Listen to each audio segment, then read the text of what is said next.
मुझे तुमसे हर हाल में शादी करनी है और मैं तुमसे शादी करके ही रहूंगी। कविता की आवाज में जिद थी, जुनून था और एक अजीब सी दीवानगी भी जो उसके पूरे वजूद से टपक रही थी। ये सिर्फ एक लड़की की बात नहीं थी, ये किसी टूटे हुए दिल, किसी जली हुई आत्मा और किसी खामोश बदले की गूंज थी।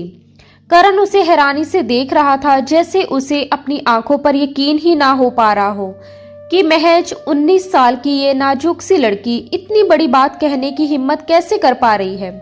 उसकी आंखों में सख्ती थी, चेहरे पर अजीब सी बेरुखी और लहजे में वह ठंडापन जो इंसान को अंदर तक जमा देता है।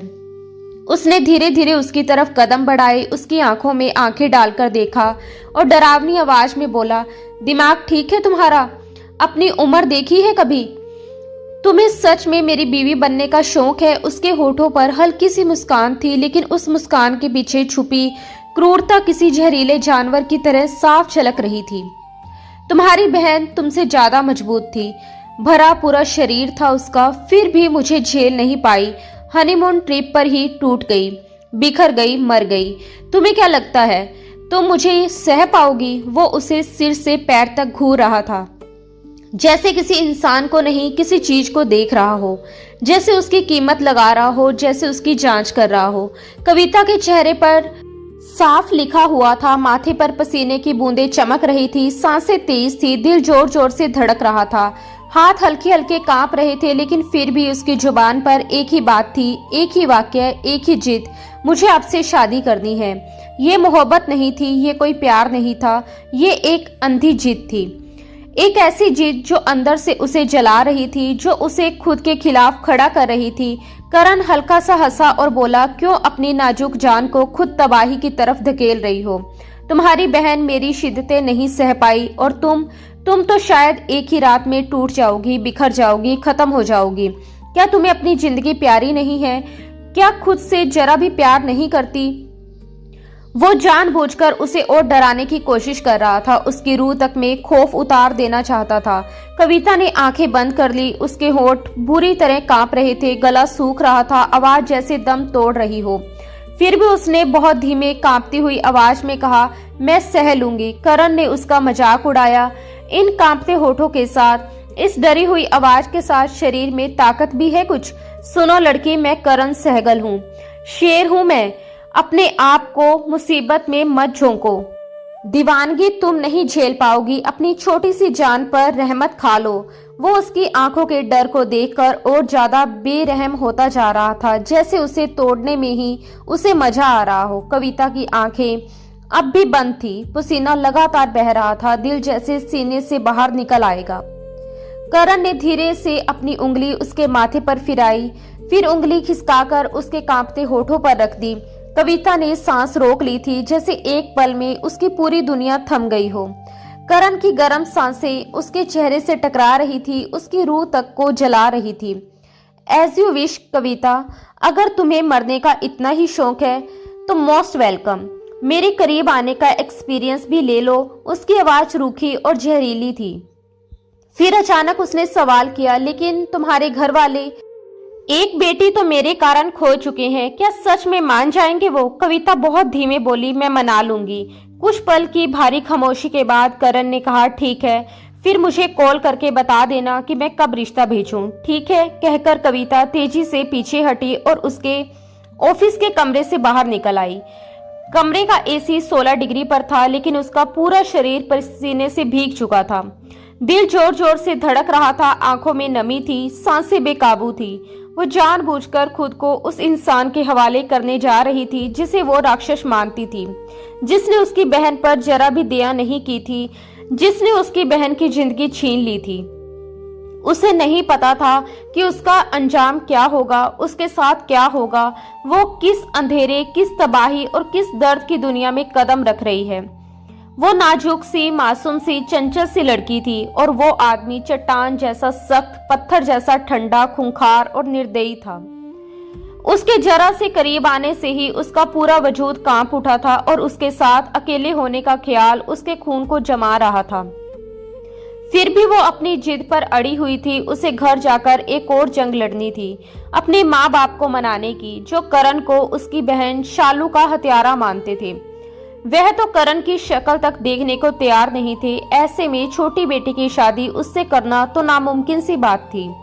लेकिन कविता ने अपने दिल में ये फैसला कर लिया था कि उसकी जिंदगी का रिश्ता सिर्फ और सिर्फ करण से ही जुड़ना है, चाहे इसकी कीमत कुछ भी क्यों ना हो। कुछ समय पहले की बात थी जब वह अपनी बहन शालू के मोबाइल में उसकी तस्वीर देखते हुए मासूमियत से बोल पड़ी थी, दीदी सच में आपके होने वाले पति तो कमाल के हैं, बिल्कुल किसी फिल्मी हीरो जैसे, इतने हैंडसम की नजर हटे ही नहीं। शालू ने हंसते हुए प्यार से उसकी नाक दबाई और मुस्कुराकर पूछा था, तो तुम्हें सच में वो फिल्मी हीरो जैसे लगते हैं? कविता ने बिना सोचे समझे जवाब दिया था, और क्या, आप तो बहुत लकी हो दीदी, मैं आपकी जगह होती एक पल भी सोचने का वक्त नहीं लेती। इस पर शालू ने हल्की सी गंभीर आवाज में कहा था कि उसे सिर्फ बाहरी खूबसूरती आकर्षित नहीं करती, उसे करण का एटीट्यूड कुछ ज्यादा ही सख्त और रफ लगता है, जैसे ड्रामा सीरियल्स का कोई रफ हीरो। लेकिन कविता अपनी ही दुनिया में थी, उसे तो बस वही लड़का पसंद आ गया था, पहली ही नजर में दिल को छू गया था।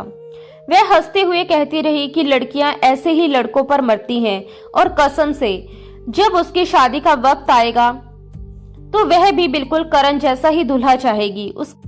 उसकी बातों पर शालू बस हंसती रही और उसे पढ़ाई पर ध्यान देने की नसीहत देती रही। कुछ ही समय बाद शालू का रिश्ता करण से तय हो गया। एक रात अचानक करण का फोन आया तो शालू घबरा गई, दिल पर हाथ रखकर बोली कि ना जाने क्यों उन्होंने कॉल किया है। नंबर पहले से सेव था क्योंकि कविता ही चुपके से उसका नंबर मोबाइल में सेव कर चुकी थी। कविता ने यह देखा तो किताब बंद कर दी और मजाक में बोली, वाह दीदी कितना रोमांटिक है, जल्दी बात करो ना, मुझे भी सुनना है, मंगेतर लोग क्या बातें करते हैं। शालू ने उसे आंख दिखाकर चुप करवाया और घबराई हुई आवाज में फोन उठाया। दूसरी तरफ से करण की आवाज आई, सवालों से भरी, सख्त और हुक्म चलाने वाली। फोन देर से उठाने पर नाराजगी, पहली बेल पर फोन उठाने का आदेश, इंतजार ना करने की आदत का ऐलान। शालू तो उसकी आवाज से ही सहम गई। फिर उसने साफ साफ कह दिया कि उसे डरी सहमी लड़कियां पसंद नहीं हैं, उसे आत्मविश्वासी और बिंदास लड़कियां चाहिए, और अगले ही दिन उसे लेने आने और बाहर खाना खाने की बात तय कर दी।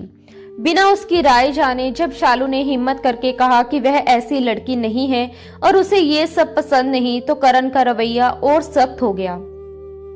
उसने साफ कह दिया कि उसे ना सुनने की आदत नहीं है, जो वह तय करता है वही होगा, और अब जब वह उसकी होने वाली बीवी है तो उसे उसकी पसंद के हिसाब से खुद को ढालना होगा।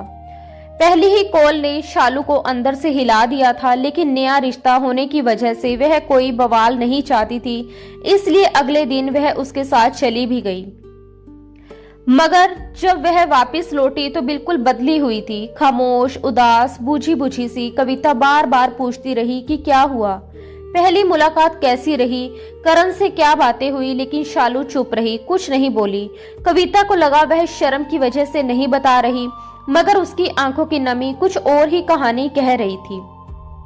वह अकेली ही जानती थी कि उस पहली मुलाकात में उसने कितनी तकलीफें सहकर अपने अंदर दबा ली थी। 1 महीने बाद उसकी शादी थी, लेकिन जैसे जैसे शादी का दिन करीब आ रहा था उसके चेहरे से खुशी गायब होती जा रही थी और उसकी जगह बेचैनी, डर और उलझन लेती जा रही थी। बाहर से सब कुछ बिल्कुल सामान्य दिख रहा था। घर में तैयारियां चल रही थी, रिश्तेदारों की आवाजाही थी, माता पिता बेहद खुश थे, हर तरफ शादी का माहौल था। लेकिन शालू अंदर से टूटती जा रही थी। उसे समझ नहीं आ रहा था कि वह क्या करे और किससे अपनी परेशानी साझा करे। कविता बहुत छोटी थी, इसलिए उससे कुछ कहना उसे ठीक नहीं लगा, और माता पिता की खुशी देखकर उसमें इतनी हिम्मत भी नहीं थी कि वह करण के बारे में कोई बात किसी से कह सके। रिश्ता तय होते ही सब कुछ इतनी तेजी से आगे बढ़ा कि उसे सोचने का मौका तक नहीं मिला, और फिर शादी हो गई। लेकिन शादी के सिर्फ 1 महीने बाद अचानक खबर आई कि करण और शालू हनीमून पर गए थे और वहीं शालू की मौत हो गई।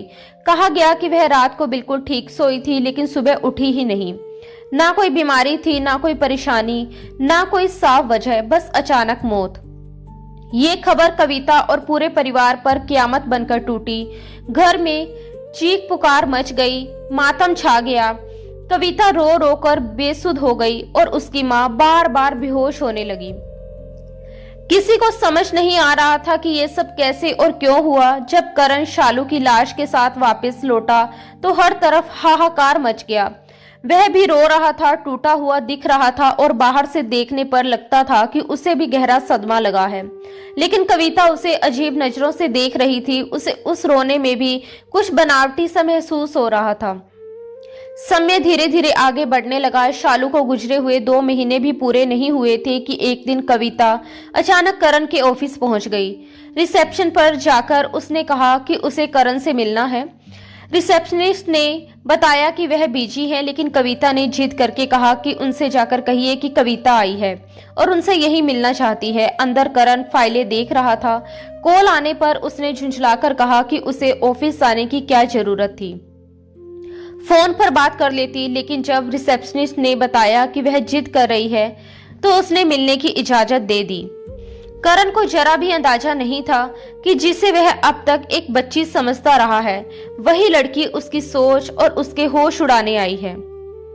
कविता ने उससे जो बातें कही उन्हें सुनकर करण भीतर तक खिल गया, क्योंकि वह अपने लिए नफरत कविता की आंखों में भी देख चुका था और उसके घर वालों की आंखों में भी। लेकिन आज तक किसी ने इतनी हिम्मत नहीं हुई कि कोई उसके सामने आकर सीधे सवाल करे या खुलेआम इल्जाम लगाए। कविता के जाने के बाद करण बहुत देर तक यही सोचता रहा कि आखिर ये लड़की उससे शादी करने की जिद क्यों कर रही है। उसने उसे डराने की कोशिश भी की थी ताकि वह पीछे हट जाए, लेकिन इसके बावजूद उसके दिमाग में बार बार कविता का चेहरा घूमता रहा। उधर जब कविता ने अपने माता पिता से कहा कि वह करण से ही शादी करना चाहती है तो वे उसे हैरानी से देखने लगे और बोले कि जिस आदमी के साथ तुम्हारी बहन 1 महीना भी नहीं रह पाई, जिसकी वजह से उसकी जिंदगी खत्म हो गई, उसी आदमी से शादी करने की तुम जिद कर रही हो।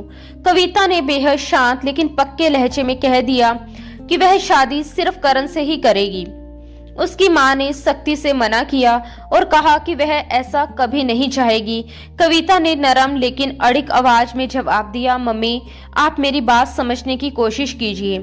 वह मुझे शुरू से पसंद है, मुझे वही इंसान सही लगता है। उसकी माँ का दर्द गुस्से में बदल गया।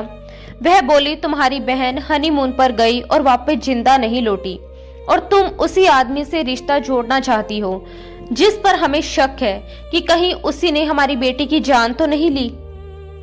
हमें नहीं पता उसने शालू के साथ क्या किया, लेकिन सच यही है कि वह अब इस दुनिया में नहीं है। कविता ने बेहद ठंडे स्वर में कहा, मुझे यही सच जानना है कि उसने मेरी बहन के साथ किया क्या था। माँ ने टूटे हुए दिल से कहा, तुम्हारी सोच सुनकर डर लगता है, जैसे जहर को जहर साबित करने के लिए तुम खुद उसे पीना चाहती हो।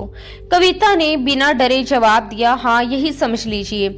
मैं उस जहर को खुद चखना चाहती हूँ, देखना चाहती हूँ कि उसमें ऐसा क्या था जिसने मेरी बहन की जिंदगी छीन ली। माँ ने साफ मना कर दिया कि वह इसके लिए कभी राजी नहीं होगी, क्योंकि वह पहले ही एक बेटी खो चुकी है और दूसरी को खोने की ताकत उनमें नहीं है।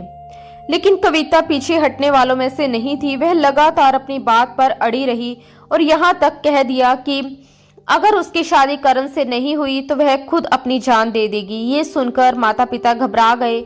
माँ ने बहुत समझाने की कोशिश की, उसे समझाया कि वह एक बहुत बड़ा और खतरनाक फैसला ले रही है, लेकिन कविता किसी भी हालत में सुनने को तैयार नहीं थी। आखिरकार माता पिता मजबूरी में झुक गए। इसके बाद कविता ने खुद करण को फोन करके कहा कि वह रिश्ता लेकर आ जाए, अब उसके घर वाले मना नहीं करेंगे। करण ये सुनकर चौंक गया, लेकिन उसने अपने माता पिता से रिश्ते की बात करने को कहा और वे भी राजी हो गए। इस तरह दोनों की शादी तय हो गई, मगर कविता ने साफ कर दिया कि वह शादी को किसी तमाशे की तरह नहीं करना चाहती। न शोर शराबा, न ढोल नगाड़े, न नाच गाना, बस कुछ गिने चुने लोगों की मौजूदगी में बेहद सादगी से शादी होगी। करण के लिए वह लड़की एक पहेली बन चुकी थी। देखने में वह बहुत छोटी और नाजुक थी, लेकिन उसके फैसले, उसकी सोच और उसका आत्मविश्वास उसे हर पल चौंका रहे थे। वह समझ ही नहीं पा रहा था कि आखिर वह चाहती क्या है। शादी हो चुकी थी और कविता उसके साथ विदा होकर उसके घर आ गई। लेकिन उसका रूप किसी दुल्हन जैसा बिल्कुल नहीं था। ना कोई भारी जोड़ा, ना गहने, ना मेकअप, ना सजावट। वह बस सादे कपड़ों में शांत और गंभीर थी। करण ने शालू का दुल्हन का जोड़ा उसे भेजा था, मगर उसने उसे पहनना भी जरूरी नहीं समझा। जब वह उसके कमरे में पहुंची तो दीवारों पर अब भी करण और शालू की तस्वीरें टंगी हुई थी। शालू दुल्हन के रूप में उसके साथ खड़ी थी, चेहरे पर बनावटी मुस्कान और आंखों में गहरी उदासी थी। कविता ने आंखें बंद की तो उसे अपनी बहन की सिसकियों की गूंज सुनाई देने लगी। दिल भारी हो गया। तभी दरवाजा खुला और बंद हुआ। उसने आंखें खोली तो आंसू अपने आप गालों पर बहने लगे। करण पास आया तो वह जल्दी से आंसू पोंछने लगी। वह झुंझलाकर बोला, इतनी चाहत से मुझसे शादी की थी और अब ये हाल है। ना दुल्हन का जोड़ा, ना सजावट, ना कोई तैयारी। मैंने पूरे कमरे को गुलाबों से सजाया है और तुम ऐसे बैठी हो जैसे किसी मातम में आई हो। लगता है ये सुहाग रात नहीं बल्कि शोक का कमरा है। वह बेड पर आकर बैठ गया, करवट बदली, सर हाथ पर टिकाया और उसे घूरने लगा। कविता उसकी आंखों में देख रही थी। उन आंखों में ना कोई पछतावा था, ना कोई दर्द, ना कोई शर्म। वह बोला, चुप क्यों हो? इतनी खामोशी क्यों? इतनी जिद से शादी की मुझसे, अब अपने पति के पास ऐसे साधारण कपड़ों में क्यों आई हो? कविता ने बेहद शांत आवाज में कहा, मैं आपके लिए सजूंगी भी, संवरूंगी भी, लेकिन हनीमून पर। ये सुनकर करण उसे अजीब नजर से देखने लगा और बोला, सुहागरात आज ही होगी जानम। आज मेरी गोल्डन नाइट है, हनीमून बाद में होगा। पहले आज की रात का मजा लेते हैं। जाओ तैयार होकर आओ। मुझे रेड लिपस्टिक पसंद है। अलमारी में तुम्हारी बहन की वेडिंग नाइटी रखी है, वही पहन लो। उसमें तुम उससे भी ज्यादा खूबसूरत लगोगी। इससे पहले कि कविता कुछ कह पाती, उसने उसकी कलाई पकड़ ली और जोर से अपनी ओर खींच लिया। कविता तैयार नहीं थी, इसलिए वह बेबस सी उसके पास गिर पड़ी। अगले ही पल वह उसे कसकर थाम चुका था। कविता ने घबराई हुई आवाज में कहा, प्लीज करण, अभी नहीं। करण कठोर स्वर में बोला, सब कुछ अभी होगा। मैं आज की रात बर्बाद नहीं करने वाला। तुम्हें शादी की इतनी जल्दी थी, अब सुहाग रात का मतलब भी समझो। इतना कहकर वह उसके चेहरे के बिल्कुल करीब झुक गया। जैसे ही करण के होठ उसकी गर्दन के पास पहुंचे, उसके भीतर एक अजीब सी मदहोशी और बेचैनी भरने लगी, जैसे होश पर नशा हावी हो रहा हो। लेकिन कविता के दिल में सिर्फ डर, घुटन और सिहरन थी। उसकी सांसें तेज हो चुकी थी, दिल जोर जोर से धड़क रहा था और आंखों में असहायपन तैर रहा था। उसने पूरी ताकत से खुद को बचाने की कोशिश की, उसे धकेलना चाहा, दूर करना चाहा, लेकिन उसके सामने वह धीरे धीरे कमजोर पड़ती चली गई। करण बेखुदी की हालत में आगे बढ़ता रहा। उसके होंठ उसकी गर्दन से फिसलते हुए नीचे की ओर बढ़ने लगे, जैसे वह किसी और ही दुनिया में खो चुका हो। तभी अचानक वह ठिठक गया। उसके पेट पर किसी नुकीली चीज का एहसास हुआ, जिसने उसकी मदहोशी को पल भर में तोड़ दिया। वह झटके से पीछे हटा और देखा कि कविता ने अपने और उसके बीच एक तेज धार वाला चाकू तान रखा है। उसकी आंखों में अब डर नहीं था, बल्कि कठोर नफरत, दर्द और बदले की आग साफ दिखाई दे रही थी। करण घबराकर हकलाते हुए बोला, तुम ये क्या कर रही हो? कविता की आवाज कांप रही थी, मगर इरादे फौलाद जैसे सख्त थे। मेरे पास मत आना, एक कदम भी बढ़ाया तो जिंदा नहीं छोड़ूंगी। करण पूरी तरह घबरा गया, पीछे हटते हुए बोला, तुम पागल हो गई हो क्या? कविता ने चाकू और मजबूती से पकड़ लिया। उसकी उंगलियां कांप रही थी, लेकिन आंखों में कोई डर नहीं था, सिर्फ बदले की आग थी। मुझे छूने की कोशिश की तो मैं वैसा ही खेल आपके साथ खेलूंगी जैसा आपने मेरी बहन के साथ खेला था। जान से मार डालूंगी आपको और कह दूंगी मेरी शिद्दतें आपसे बर्दाश्त नहीं हुई। करण उसकी बातें सुनकर पूरी तरह स्तंभ रह गया था। उसकी आंखें फैल चुकी थी और चेहरे पर ऐसा भाव था जैसे उसने किसी इंसान को नहीं बल्कि किसी अजनबी, किसी खतरनाक साए को देख लिया हो। उसे समझ ही नहीं आ रहा था कि जिस लड़की से उसने अभी अभी शादी की है, वही इतनी ठंडी आवाज में उसे धमकी दे सकती है। कविता के लहजे में अब डर नहीं था, सिर्फ पागलपन, जुनून और बदले की आग थी। उसकी आंखों में ऐसी चमक थी जैसे वह किसी भी हद तक जा सकती हो। उसने साफ शब्दों में कह दिया कि अगर करण एक कदम भी उसके करीब आया तो वह किसी भी अंजाम से पीछे नहीं हटेगी। उस पल हालात इतने बिगड़ चुके थे कि करण के लिए पीछे हटना ही सबसे सही फैसला था, क्योंकि कविता पर कोई खतरनाक सनक सवार थी और उसका गुस्सा किसी भी पल हिंसा में बदल सकता था। कमरे का माहौल बोझिल हो चुका था, जैसे दीवारों में भी डर समा गया हो। घबराया हुआ और गुस्से से भरा हुआ करण उसे उल्टा सीधा कहता हुआ पीछे हटा, तकिया उठाया, सोफे पर फेंका और वहीं लेट गया।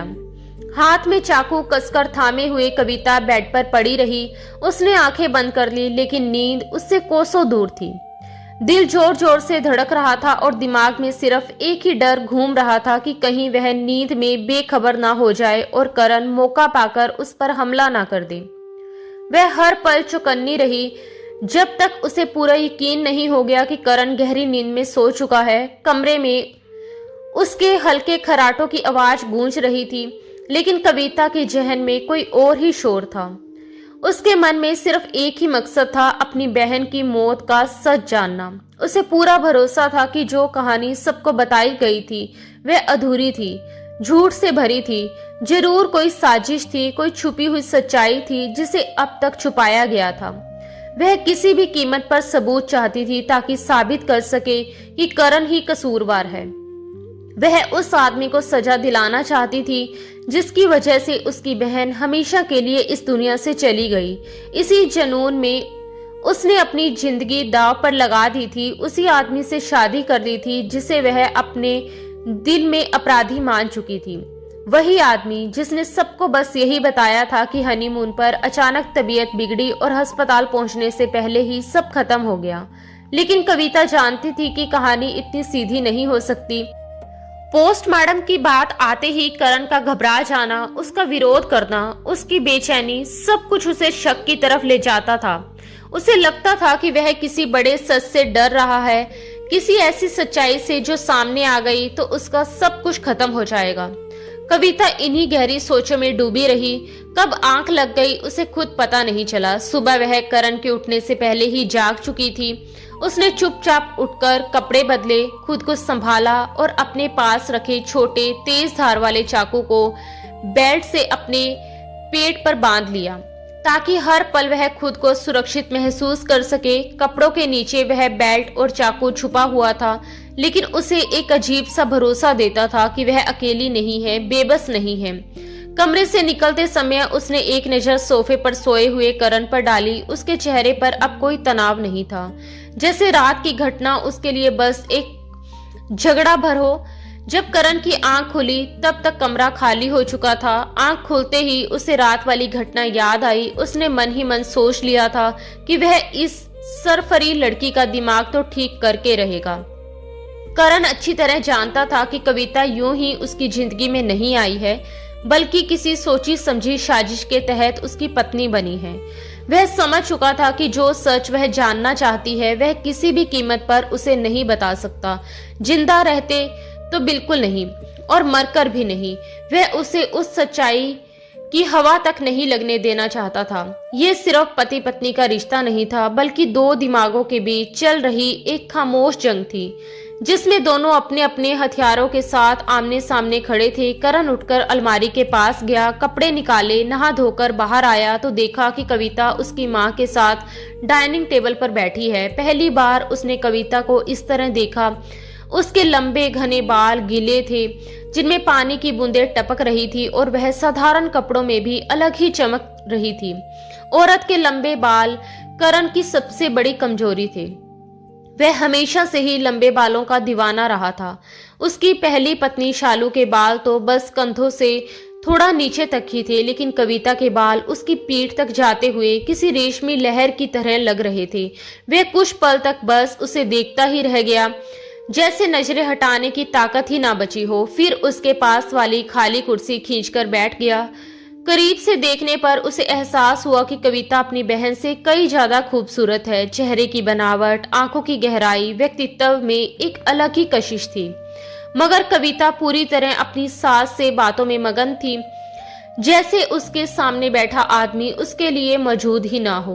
निर्मला जी ने बेटे को देखते ही कहा, आओ, हम सब तुम्हारा ही इंतजार कर रहे थे, नाश्ता शुरू करो, कविता कब से बैठी है। जैसे ही कविता ने पीछे मुड़कर देखा, तब तक करण कुर्सी खींचकर बैठ चुका था। वह चुपचाप अपनी प्लेट में आमलेट और ब्रेड लेकर नाश्ता करने लगी। माहौल ऊपर से बिल्कुल सामान्य लग रहा था, लेकिन टेबल के नीचे एक अलग ही खेल चल रहा था। नाश्ते के दौरान करण ने धीरे धीरे अपने पैर से उसके पैर को छूना शुरू किया। पहले हल्का सा, फिर जानबूझकर अपने अंगूठे को उसके पैरों पर रगड़ने लगा। कविता पहले तो बुरी तरह घबरा गई। दिल तेज तेज धड़कने लगा, जैसे किसी खतरे की घंटी बज गई हो। उसने उसकी तरफ देखा तो करण के चेहरे पर एक शरारती और जहरीली मुस्कान थी, जिसमें ना कोई शर्म थी ना कोई डर। वह और आगे बढ़ा, अपने पैरों का अंगूठा उसके घुटनों तक ले गया। कविता की सांसें तेज हो गई, शरीर सख्त हो गया। वह पैर पीछे खींचने लगी, लेकिन वह बार बार अपने पैर को उसके करीब ले आता रहा, जैसे जानबूझकर उसे असहाय करना चाहता हो। वह रुकने का नाम ही नहीं ले रहा था। कविता के अंदर गुस्सा उबाल मार रहा था। अगर उसके बस में होता तो वह सामने रखा गर्म चाय का कप उठाकर सीधे उसके चेहरे पर फेंक देती। वह उसे गुस्से से घूर रही थी, लेकिन उसे जरा भी फर्क नहीं पड़ रहा था, बल्कि वह और ढीठ होता जा रहा था। अपने पैरों से उसके पैरों और ऊपर के हिस्से तक बदतमीजी से छूता जा रहा था। कविता के लिए वहां बैठना मुश्किल हो गया। नाश्ता करना तो दूर की बात थी। बड़ी मुश्किल से उसने चाय के 2 घुट लिए और खड़ी हो गई। उसकी माँ ने प्यार से कहा कि बेटा, थोड़ा आराम कर लो, फिर रिसेप्शन के लिए पार्लर भी जाना है। शादी सादगी से हुई है, लेकिन रिसेप्शन अच्छे से करेंगे। करण ने बनावटी मुस्कान के साथ कहा, हाँ हाँ कविता, जाकर आराम कर लो। वैसे भी पूरी रात तुम ठीक से सो नहीं पाई। उसने जानबूझकर बेशर्मी की हदें पार कर दी थी। अपनी माँ के सामने भी उसे शर्म नहीं आ रही थी। कविता उसे गुस्से भरी नजरों से घूरती हुई बिना कुछ कहे कमरे में चली गई। थोड़ी ही देर में करण भी उसके पीछे कमरे में आ पहुंचा। उसकी आंखों में एक अजीब सी शरारत और अजीब किस्म की बेचैनी साफ झलक रही थी। कविता उस समय शीशे के सामने खड़ी अपने बालों में कंघी कर रही थी। बाल लगभग सूख चुके थे, इसलिए उसने उन्हें समेटकर एक जूड़ा बनाया और ऊपर क्लचर लगा लिया। तभी अचानक करण ने दरवाजा बंद किया और तेज कदमों से उसके पास आ गया। अगले ही पल उसने उसके बालों से क्लचर खींचकर एक तरफ फेंक दिया और अपनी उंगलियां उसके बालों में फेरते हुए पूरे बाल खोल दिए। वह जैसे उसकी जुल्फों की छांव में खो जाना चाहता हो। कविता कुछ समझ पाती उससे पहले ही उसने उसे दोनों बाजुओं से पकड़कर उसकी पीठ से अपनी कमर लगा दी और आईने में अपना चेहरा उसके चेहरे के बिल्कुल करीब ले जाकर देखने लगा। उसकी आवाज में अजीब सा नशा था। मुझे तो पता ही नहीं था कि मेरी बीवी अपनी बहन से भी ज्यादा खूबसूरत होगी। उफ, तुम्हारे बाल, ये तो मुझे पागल कर देंगे। वो उसके बालों में चेहरा छुपाने लगा। कविता की हालत जैसे पत्थर की हो गई थी। उसके दोनों हाथ करण की मजबूत पकड़ में थे और उसका हाथ पेट तक पहुंच ही नहीं पा रहा था कि वह छुपा हुआ चाकू निकाल सके। वह पूरी तरह बेबस महसूस कर रही थी। उसने खुद को छुड़ाने की कोशिश करते हुए कहा, छोड़िए मुझे, ये क्या कर रहे हैं आप? करण ने हंसते हुए कहा, क्या कर रहा हूँ? इसे रोमांस कहते हैं बेबी। इतनी रूखी सूखी बीवी के साथ थोड़ी मिठास भी तो चाहिए। ऐसे कैसे जिंदगी कटेगी? और रात वाला सबर रोज रोज नहीं दिखाऊंगा। वह पूरी तरह बेकाबू होता जा रहा था, उसके बालों से खेल रहा था, उसके करीब आता जा रहा था। कविता का दिल तेज तेज धड़क रहा था। घबराहट और गुस्सा दोनों साथ उबल रहे थे। तभी करण ने उसके हाथ छोड़े, उसे गोद में उठाया और आराम से बेड पर लिटा दिया। जैसे ही वह खुद उसके ऊपर झुकने लगा, उसी पल कविता ने बड़ी होशियारी से अपनी कमर पर बंधी बेल्ट से चाकू निकाल लिया। करण को जरा भी अंदाजा नहीं था कि उसने पेट पर बेल्ट बांध रखी है। उसके हाथ में चाकू देखकर वह चौंक गया। ये तुम कहां से निकालती हो? कविता की आवाज सख्त और ठंडी थी। कहीं से भी निकालूं, तुम्हें उससे मतलब नहीं, मुझसे दूर रहो। इस बार करण सच में झुंझला गया। गुस्से में बोला, ये क्या मुसीबत है यार? जबरदस्ती मेरे ऑफिस आकर मुझसे शादी की जिद की, और अब जब शादी हो गई तो ये नखरे क्यों? कविता की आंखों में आंसू नहीं थे, सिर्फ नफरत और आग थी। वह बोली, मैंने आपसे शादी इसलिए नहीं की कि आप मेरे साथ भी वही करें जो आपने मेरी बहन के साथ किया था। मुझे बस सच चाहिए।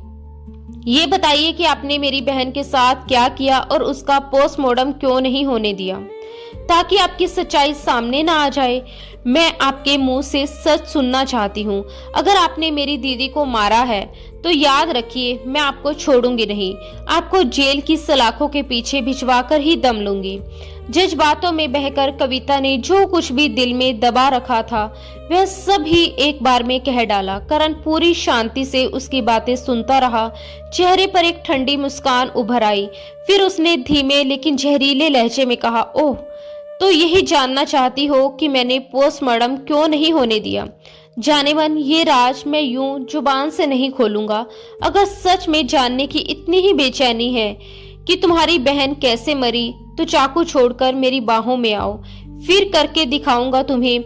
ये कहकर वह पीछे हट गया, जैसे जानबूझकर उसे उकसा रहा हो।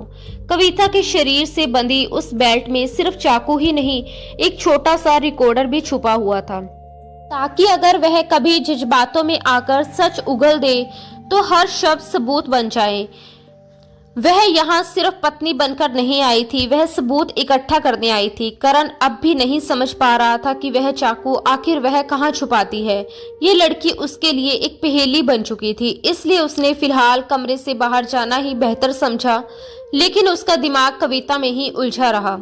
उसे यकीन नहीं हो रहा था कि एक 19 साल की 12वीं की छात्रा इतनी हिम्मत और अकल के साथ उसके सामने दीवार बनकर खड़ी हो सकती है। रिसेप्शन की रात हॉल रोशनी से जगमगा रहा था। मेहमानों की भीड़ थी और पिंक ड्रेस में कविता बेहद खूबसूरत लग रही थी।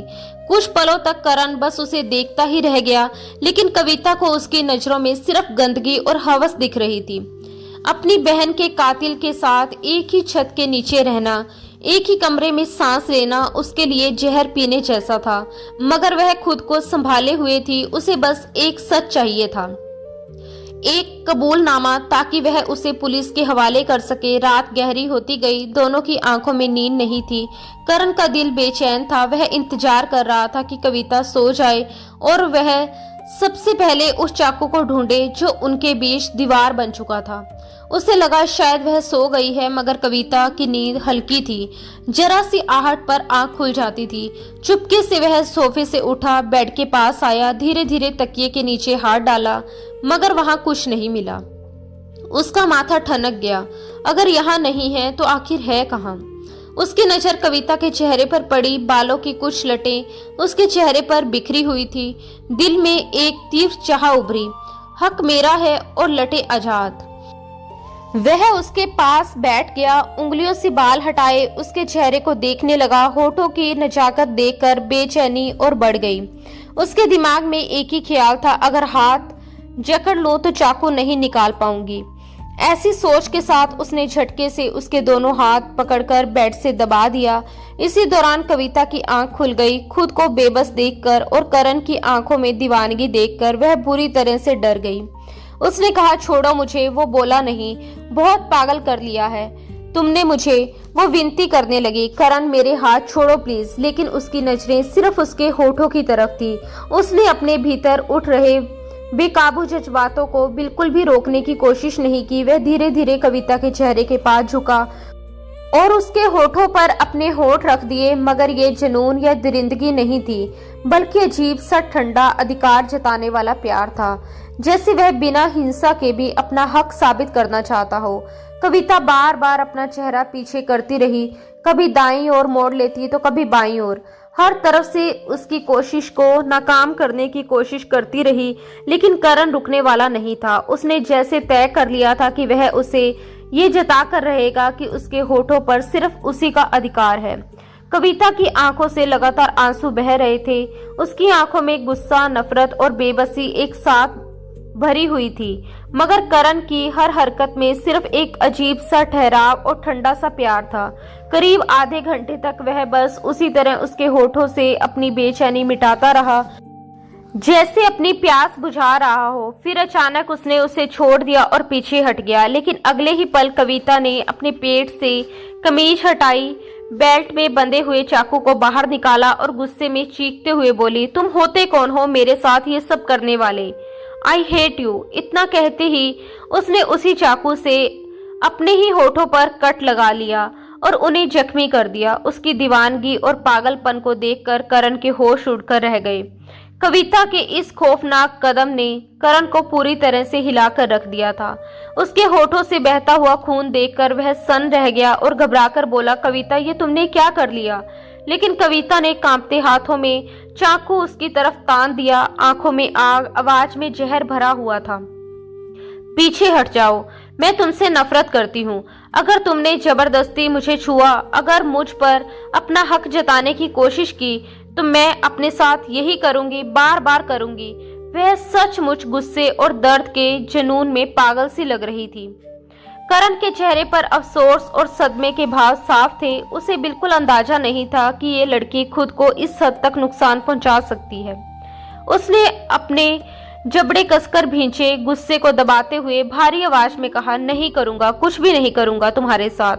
फिर नरमी से बोला, उस चाकू को छोड़ दो कविता, मुझे नहीं पता था कि तुम पागलपन में खुद को चोट पहुंचाओगी।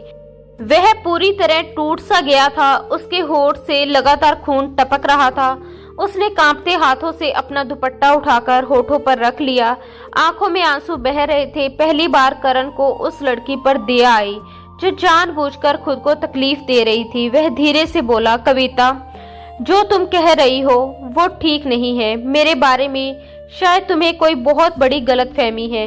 मैं वैसा इंसान नहीं हूँ जैसा तुम समझ रही हो। लेकिन तुम्हारी बहन के साथ क्या हुआ, वो कैसे मरी, ये मैं तुम्हें नहीं बता सकता। भगवान के लिए खुद को नुकसान मत पहुंचाओ। कविता की आवाज सख्त थी, मगर आप मेरे करीब आए तो मैं खुद को जख्मी करूंगी, वैसे ही जैसे अभी किया है। करण ने गुस्से और बेबसी से उसे देखा। नहीं आऊंगा तुम्हारे पास, बस खुश रहो तुम। कविता चीखी, तो फिर बता क्यों नहीं देते कि आपने मेरी बहन के साथ क्या किया? करण ने ठंडी आवाज में कहा, मैं नहीं बताऊंगा। तुमसे जो होता है कर लो। और ये चाकू जिसके दम पर तुम ये सब कह रही हो, बहुत जल्दी तुम्हें नजर नहीं आएगा। मुझे अपनी परवाह नहीं है, लेकिन मैं तुम्हें खुद को नुकसान पहुंचाते नहीं देख सकता। अगर तुमने खुद को तकलीफ दी तो मैं बर्दाश्त नहीं करूंगा। प्यार से समझा रहा हूं तुम्हें, तुम्हारी बहन के साथ क्या हुआ क्या नहीं हुआ ये सब भूल जाओ। अगर तुम इस मकसद से मुझसे शादी करके आई हो कि सच उगलवा लोगी, तो ये तुम्हारी जिंदगी की सबसे बड़ी बेवकूफी है, सबसे बड़ी गलती, क्योंकि मेरे मुंह से एक शब्द भी नहीं निकलेगा। इतना कहकर वह गुस्से में पलटा और जाकर सोफे पर लेट गया। कविता अपने जख्मी होठों पर दुपट्टा दबाए बैठी थी, जैसे बस खून रुक जाने का इंतजार कर रही हो। ये सब देखकर करण अंदर तक अजीब सा सहर उठा था। उसे कभी अंदाजा भी नहीं था कि सच जानने की जिद में ये लड़की पागलपन की इस हद तक जा सकती है कि खुद को नुकसान पहुंचा दे। उसकी नजर में करण एक मुजरिम था, जबकि हकीकत ये थी कि वह बिल्कुल बेगुनाह था। और यही गलतफहमी हालात को और भी ज्यादा खतरनाक बना रही थी। जिस तरह से कविता ने आज अपने ही शरीर को चोट पहुंचाई थी, उसे देखकर करण सच में डर गया था और उसने तय कर लिया था कि हर हाल में उस चाकू को उससे दूर रखना होगा। उसे इतना तो साफ समझ आ चुका था कि कविता ने अपने जिस्म पर ही कुछ ऐसा बांध रखा है जहां वह उस तेज धार चाकू को छुपा कर रखती है। और ये बात और भी ज्यादा डरावनी थी, क्योंकि जरा सी चूक किसी बड़े हादसे में बदल सकती थी। दूसरी तरफ करण के दो टुक बातों ने कविता को भी भीतर तक परेशान कर दिया था, क्योंकि वह साफ कह चुका था कि वह सच कभी नहीं बताएगा और उसके आने का मकसद भी समझ चुका है। फिर भी कविता हर हाल में सच्चाई जानने पर अड़ी हुई थी। अगले दिन से ही करण ने उससे पूरी तरह दूरी बना ली थी। ना कोई बात, ना कोई करीब आना, बल्कि 3-4 दिन तक उसने उससे बिल्कुल बातचीत नहीं की। बस एक बार दूध का गिलास लेकर साइड टेबल पर रख दिया और इतना कह दिया, ये मम्मी ने दिया है।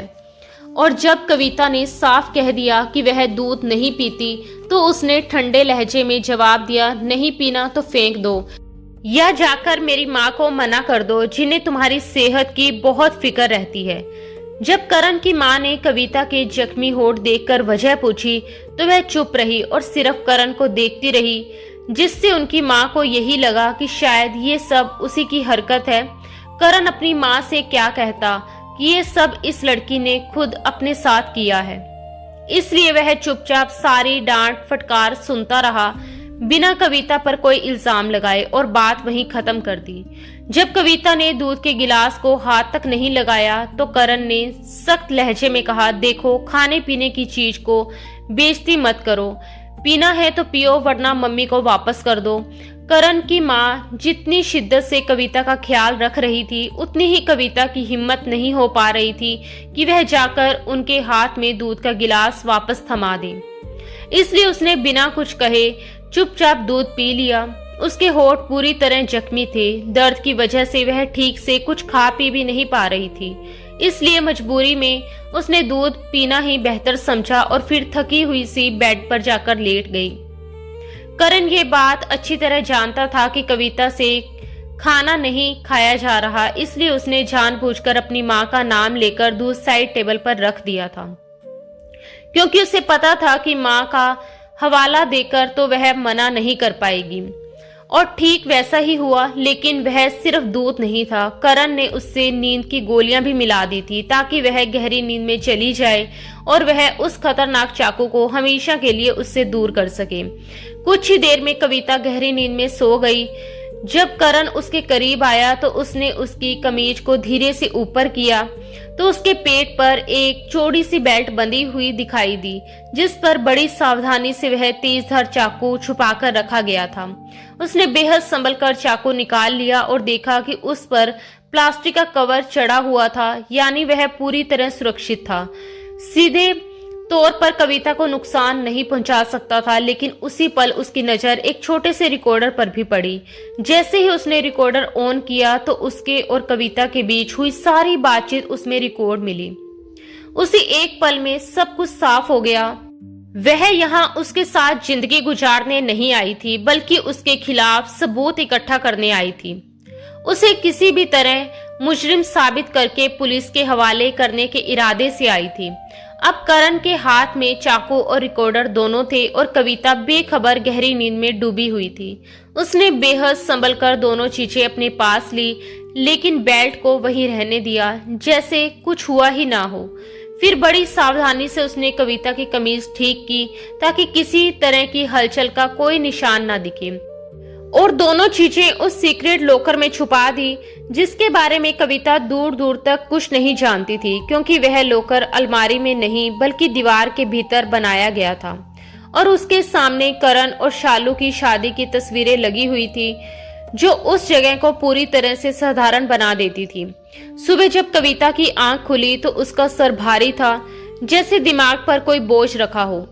वह उठकर बैठी, बिखरे हुए खुले बाल, दर्द से भरी आंखें और एक हाथ से सर थामे हुए।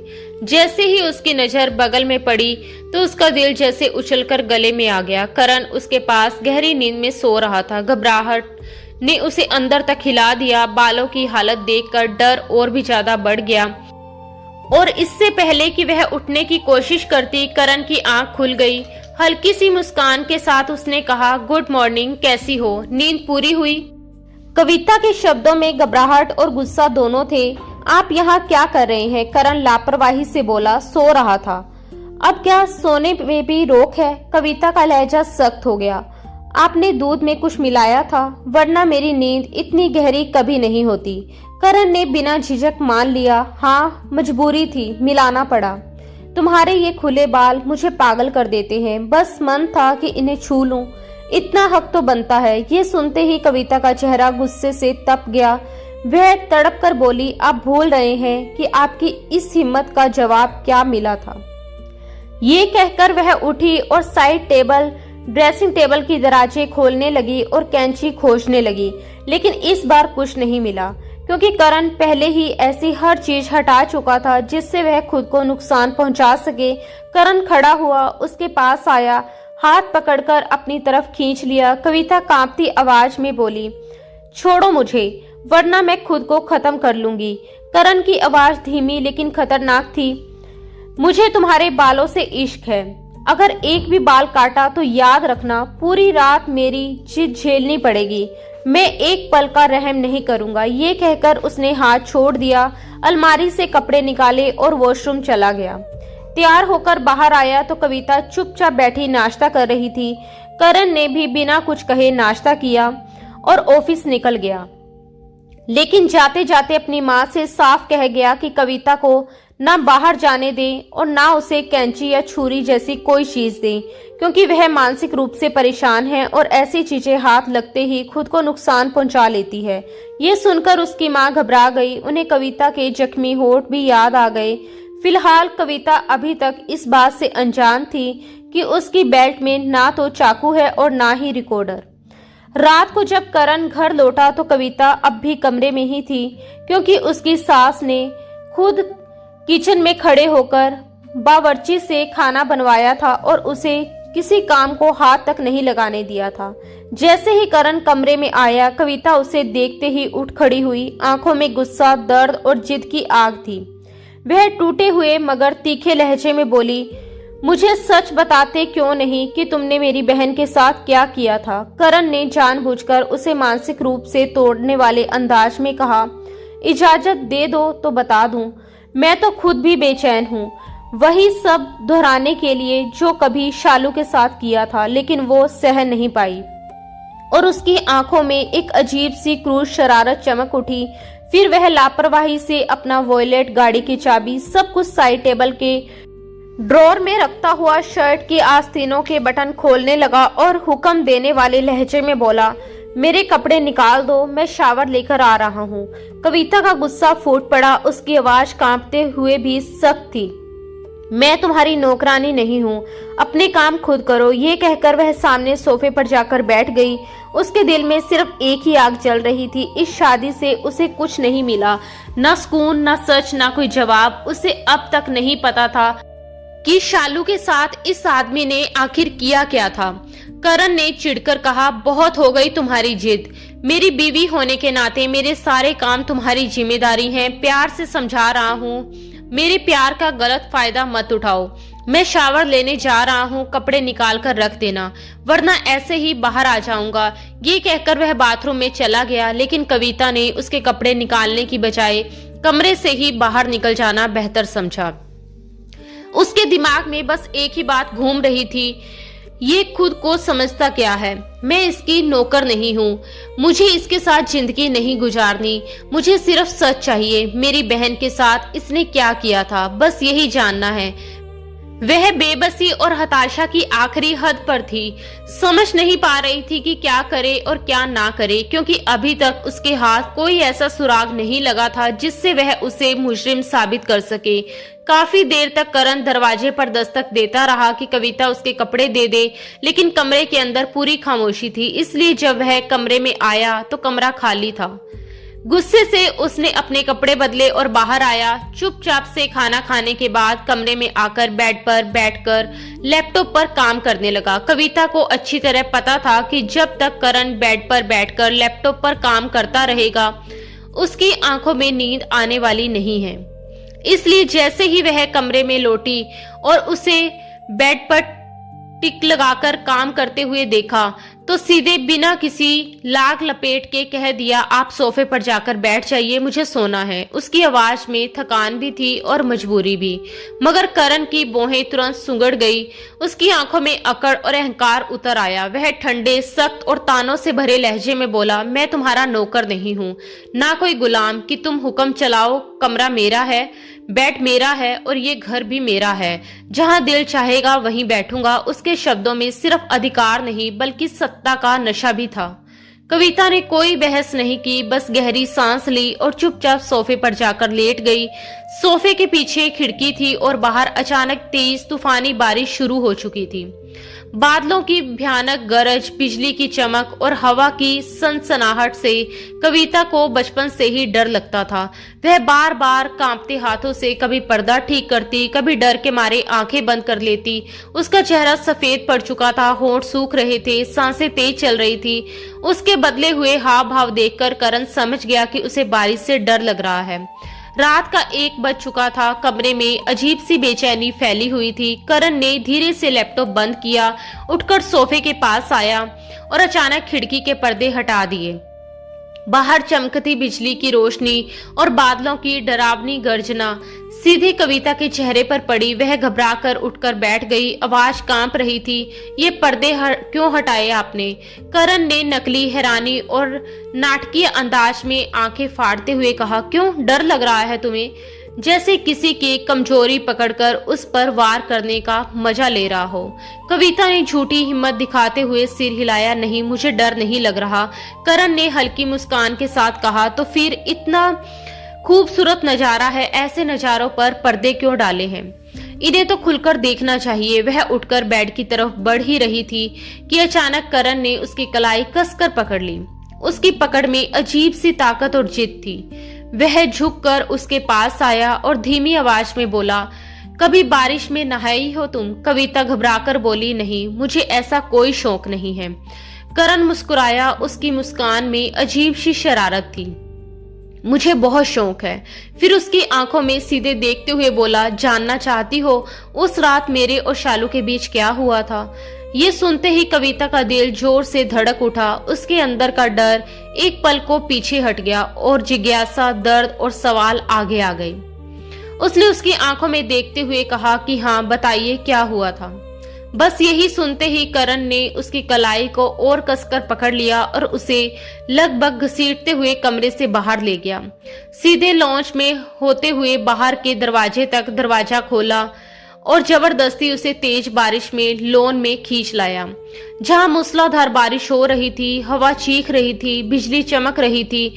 चौकीदार अपने क्वार्टर में सो चुका था और पूरे लॉन में उन दोनों के सिवा कोई नहीं था। कविता बुरी तरह घबरा गई थी। उसका पूरा शरीर डर से कांप रहा था, सांस उखड़ रही थी, दिमाग सुन्न पड़ता जा रहा था। और इसी बीच उस तूफानी अंधेरी रात में बारिश की आवाजों के बीच करण ने इस बीच उसके बालों की चोटी खोल दी। कविता कांपती हुई आवाज में बोली, ये आप क्या कर रहे हैं? मुझे छोड़ दीजिए। मगर करण की आंखों में एक अजीब सी कठोर चमक थी। उसने ठंडे लहजे में कहा, सच जानना है ना तुम्हें? और ये कहते ही उसने उसे अपनी मजबूत बाहों में जकड़ लिया। उसी पल आसमान में बादल जोर से गरजे, बिजली चमकी और तेज बारिश के शोर से घबराकर कविता डर के मारे उसके सीने से लिपट गई। दोनों हाथों से उसकी शर्ट पकड़ ली। पहली बार उसके मुंह से उसका नाम निकला, करण, मुझे डर लग रहा है, प्लीज मुझे अंदर ले चलो, मुझे बारिश से बहुत डर लगता है। लेकिन करण ने उसके कान के पास झुककर धीमी भारी आवाज में कहा, जब मैं तुम्हारे साथ हूं तो डर किस बात का? मैं तुम्हारा पति हूं, तुम्हारा जीवन साथी हूं। मेरे होते हुए तुम्हें निडर होना चाहिए। और उसने उसे अपने भीतर और कसकर समेट लिया। उसी पल कविता ने घबराकर अपनी पेट की बेल्ट के भीतर हाथ डालकर चाकू निकालने की कोशिश की, मगर वहां कुछ भी नहीं था, ना चाकू ना रिकॉर्डर। उसकी आंखें फटी की फटी रह गई। वह बदहवास सी करण की तरफ देखने लगी और वह जीत भरी मुस्कान के साथ बोला, आज हमारे बीच कोई दीवार नहीं है, ना तुम्हारा चाकू ना ही कोई और चीज। कविता की आवाज कांपने लगी। आपने जानबूझकर मुझे नशीला दूध पिलाया ताकि मुझे बेबस करके मेरे साथ ये सब कर सको। करण ने ठंडेपन से कहा, गलत क्या किया है? तुम मेरी बीवी हो, शादी का मतलब जानती हो ना? तुम मेरे लिए पूरी तरह जायज हो।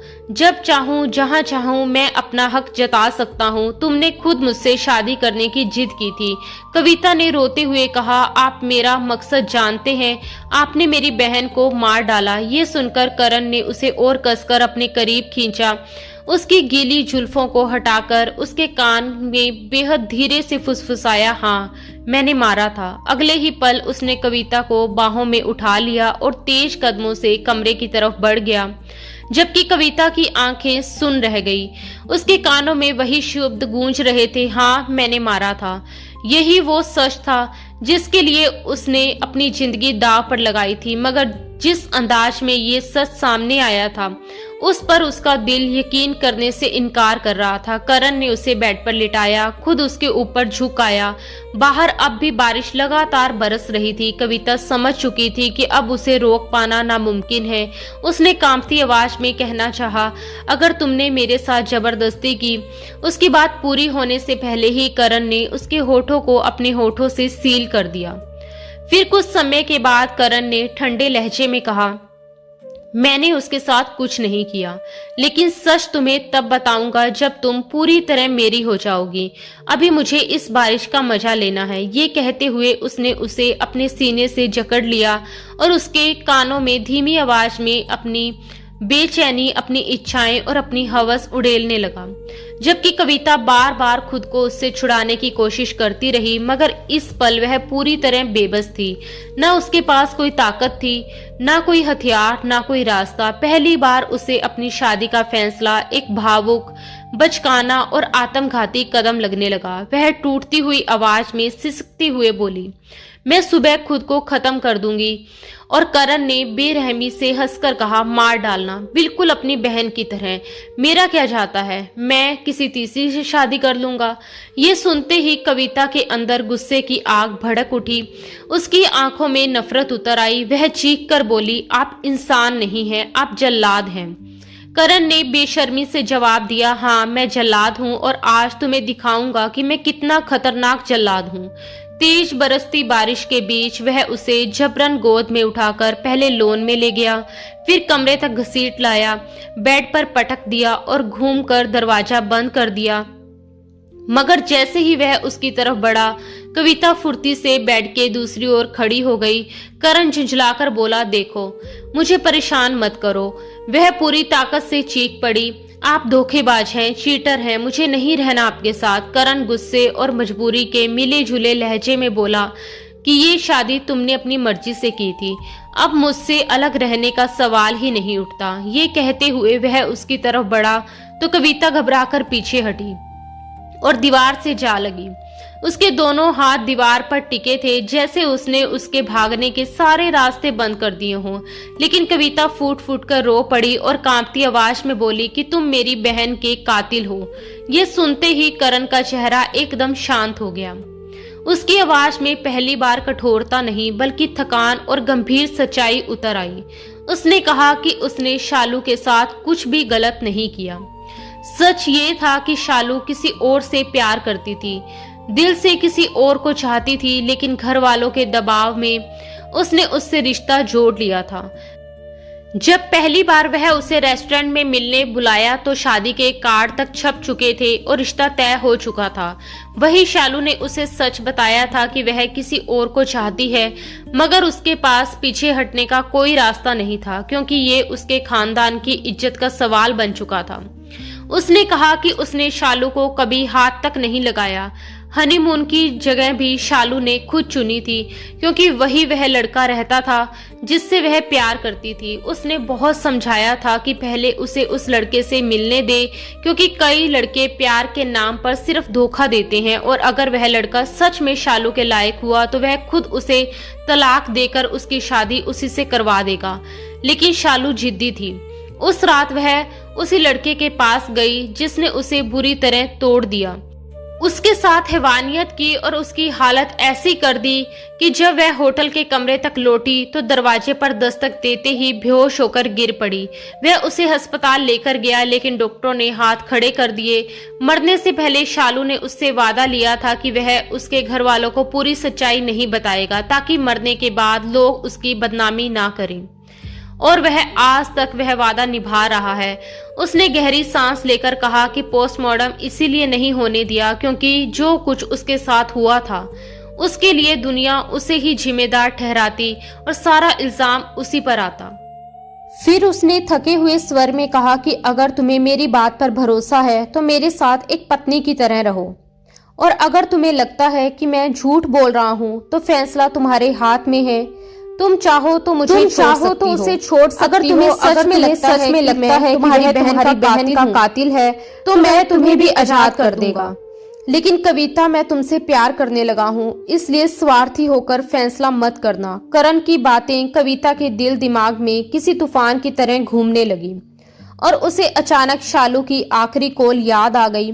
वह बार बार यही कह रही थी कि उसने उससे बहुत कुछ छुपाया है, कि उसे कुछ जरूरी बताना है, लेकिन हर बार आवाज टूट जाती थी, जैसे नेटवर्क ही उसका साथ ना दे रहा हो।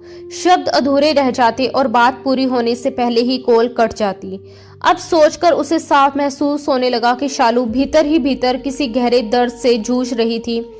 शादी से पहले भी कविता ने कई बार देखा था कि वह फोन पर किसी से बात करती थी और जैसे ही वह कमरे में कदम रखती, शालू झट से फोन बंद कर देती। उसकी आंखों में एक अजीब सी उदासी होती थी। करण से जुड़े रिश्ते को लेकर वह कभी दिल से खुश नहीं दिखी और कविता खुद भी इस रिश्ते को लेकर पूरी तरह आश्वस्त नहीं थी, मगर माँ बाप की पसंद के आगे दोनों बहनों ने चुप रहना ही बेहतर समझा था। उसी खामोशी के बीच करण बिना कुछ कहे बाथरूम चला गया, शावर लेकर बाहर आया और थके हुए जिस्म के साथ सोफे पर लेट गया। उधर कविता की आंखों से नींद कोसों दूर थी। पूरी रात उसकी यादों में शालू ही घूमती रही। उसे याद आया कि कैसे कभी कभी वह कॉलेज जाते वक्त बैग में गिफ्ट बैग लेकर निकलती थी, कभी जेंट्स परफ्यूम खरीदती, कभी मर्दों की घड़ियां, और जब पूछा जाता तो हर बार कोई नया बहाना तैयार होता। कभी दोस्त के मंगेतर के लिए, कभी किसी खास ऑर्डर का नाम लेकर 100 बहाने 100 कहानियां, पर सच्चाई एक भी नहीं। जैसे जैसे ये सारी परतें खुलती गई, कविता का दिल टूटता चला गया। आंखों से आंसू बहने लगे। वह वही फर्श पर बैठकर बिखर गई। उसकी सिसकियों की आवाज से करण की नींद खुली। उसने देखा कि वह दीवार के सहारे बैठी है, दोनों हाथों से चेहरा ढके हुए रो रही है। करण उठकर उसके पास आकर बैठ गया और नरम आवाज में बोला, क्या हुआ तुम्हें? तुम्हें लग रहा है मैं झूठ बोल रहा हूँ? माँ कसम, मेरा एक एक शब्द सच है। उस वक्त भी तुम मुझ पर शक कर रही थी जब मैं तुम्हारी बहन की लाश लेकर आया था। तुम्हें लगा कि तुम्हारी बहन के साथ मैंने कुछ गलत किया है, इसलिए मैंने पोस्टमार्टम नहीं करवाया, वरना मैं बेवजह फंस जाता, क्योंकि उसने मुझसे वादा लिया था कि मैं सच किसी को नहीं बताऊंगा। अगर सच सामने आ जाता तो तुम्हारे मम्मी पापा भी यही समझते कि हत्या मैंने ही की है। अब भी उन्हें बस शक है, सच नहीं पता। आज मैंने तुम्हें सब कुछ इसलिए बता दिया क्योंकि मैं तुम्हारे साथ जिंदगी बिताना चाहता हूँ, वरना तुम तो मेरे ऑफिस तक आई थी जब भी मैंने तुम्हें डरा दिया था ताकि तुम वापस चली जाओ। उस वक्त तुम मेरे लिए कोई अहमियत नहीं रखती थी, लेकिन आज तुम मेरे लिए बहुत खास हो। कविता बताओ, क्या तुम्हें सच में लगता है कि मैं झूठ बोल रहा हूँ? करण झूठ नहीं बोल रहा था। ये बात कविता अच्छी तरह समझ चुकी थी। सच में कसूर उसकी बहन का ही था, लेकिन करण ने उसकी इज्जत रख ली थी। अगर वह सबको सच बता देता तो कोई उसे याद तक ना करता, सब उसे बदनाम करते। उसके मरने पर रोने की बजाय लोग कहते, अच्छा हुआ मर गई। बदनामी का दाग लेकर वह दुनिया से चली जाती। यह सोचकर कविता रो पड़ी। उसने करण के सामने हाथ जोड़ दिए और कांपती आवाज में बोली, मुझे माफ कर दो, मैंने आपको गलत समझा। गहरे दुख में डूबी आवाज में करण बोला, अगर उसने मुझे मना ना किया होता तो मैं सब कुछ पहले ही बता देता, ना पोस्टमार्टम से रुकता और ना ही चुप रहता। अपना डीएनए टेस्ट करवाकर रिपोर्ट से साबित कर देता कि मैं बेगुनाह हूँ, लेकिन मैंने मरने वाले की आखिरी इच्छा का सम्मान किया, यही मेरा फैसला था। ये कहते हुए उसने कविता के दोनों हाथ थाम लिए और उन्हें अपने होठों से लगा लिया। उसकी आंखों में गहरा प्यार और सच्चाई झलक रही थी। फिर धीमे से बोला, अब मेरा इम्तिहान कब तक लोगी, ये भी बता दो। कविता की आंखों से आंसू बह निकले।